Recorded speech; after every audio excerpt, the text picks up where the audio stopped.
Blessed Eve pa rin mga friend. It's Saturday evening. Tomorrow is service ng church. Merong worship and service dito at meron kami communion na papangunahan ni Bishop Ross Ocampo at si Pastor Nepo. So, meron akong kwento bago ako nakakilala sa Panginoon. Si Lord naman ang aking kwento kasi puro istorya, testimony nung nakaraan ko ang kwento ko. Ngayon naman ikikwento ko sa inyo kung bakit ko nakilala ang Panginoon. So, meron pong nag-alok sa akin ng Bible study. So, galing ako from Manila. At ang nag-alok na ito ay si Brother Dinopol. Si Brother Needs Dinopol. Kung nanonood ka, narinig mo ako, smile ka na lang dyan. So, habang nagtitinda siya ng tilapia, nakita niya ako. At bumili naman ako ng tinda niya. Sabi niya, Bible study tayo dyan sa bahay niyo. Sabi ko naman, sige. Pero labas sa ilong. Sige, ganun. Kasi marunong din naman ako makisama. Ang bilis sumagot eh. Sige. Tapos nung pagtalikod niya, sana hindi na bumalik. Kaya alam nyo na kapag nag-invite kayo at nag-alok kayo ng Bible study, ganun din yung isasagot, labas sa ilong. Hindi tayo dapat umasa. So, anong nangyari? Nilagay nila ako sa blackboard na magkaroon ng singer doon sa church. Number 1 yung pangalan ko. At hindi po natuloy yung Bible study sa bahay. One time, na nasa Manila ako, lagi akong umiiyak. Pagdating ng gabi, kalagitnaan ng gabi, umiiyak ako at nagpipray ako sa kama. Sa kama ko, nakaluhod ako. Pagkagaling ko sa pagkanta. Nagpipray ako at nakataas yung kamay.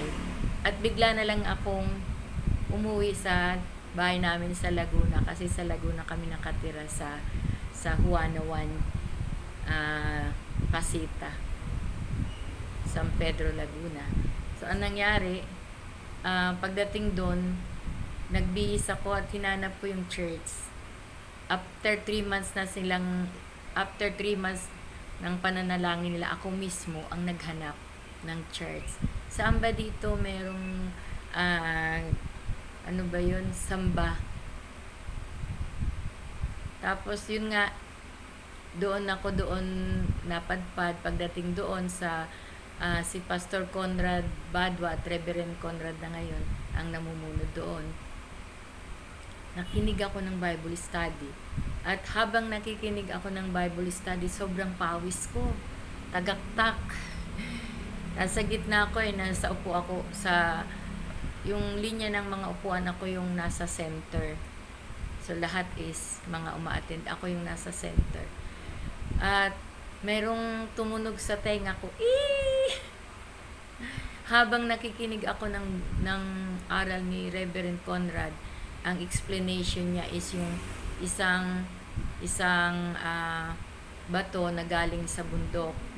Pagdating ng bagyo at malakas na unos, nabitag yung bato, bumagsak sa ilog. Dahil pagbagsak ng bato, marami siyang mga tulis-tulis sa kanyang bato. Habang umaagos at malakas ang unos, malakas ang baha, umaagos, yung bato na ipapadpad magkabilang tabi. At pagdating sa dulo, kuminis yung bato. Direct to the point na nangusap ang Panginoon, ikaw yun. Malilinis ka pa. Sabi ko, kaya pa akong malinis. So, doon na akong magulgul at natapos yung Bible study sa paglelehan sa akin. At doon sa nangyaring yun, doon na ako nag-umpisang nagsamba at nag-resign ako sa aking trabaho at ako ay nag-umpisa ng sumunod sa Panginoon. Siyempre yung una, lagi pa rin akong nagmamatsyag, nagtataka, pero nagdire-diretso na ako hanggang ngayon. So, ilang taon na ako sa Panginoon. Kapag ang anak ko ay 27, 28 na ako sa Panginoon. So, 28 na ako sa Panginoon. 28 years na hindi po ako tumitigil, dire-diretso. At pinipilit kong gawin yung kalooban ni Lord at sundin ang kanyang mga salita sa tulong pa rin na hinihingi ko sa Panginoon. Kaya ito yung pinakamasayang nangyari sa buhay ko, na ang pag-umpisa ng aking paglapit sa Panginoon at pagkakilala sa Panginoon ay merong mga nanalangin na hindi pa nila ako kilala. Number 1 na nakalagay sa blackboard yung aking pangalan at napakalakas ng bisa. Pinagpapasting nila. Nagpapasting sila para makarating ako sa church na hindi ko sila kilala. Kaya salamat sa mga taong ginamit ni Lord. Yan si Sister Malu. Number 1 si Pastor Conrad, Reverend Conrad na ngayon. Si Pastor Mel na ngayon. Si Brother Nitz Dinopol, isang Philippine Navy. At sila po yung mga ginamit ni Lord. At Sister Beth, at yung isa ay patay na. Sila po ay pinasasalamatan ko dahil nakilala ko ang Panginoon. Ito po yung pinakamasayang buhay at iniingatan kami hanggang ngayon ng Panginoon. Nakita ko yun at subok na ang pag-iingat ng Diyos sa amin. Kayo, anong istorya nyo? Anong testimony nyo kung bakit kayo nakakilala sa Panginoon? Share nyo naman. O kaya i-comment nyo dito sa aking video. Okay, thank you for watching.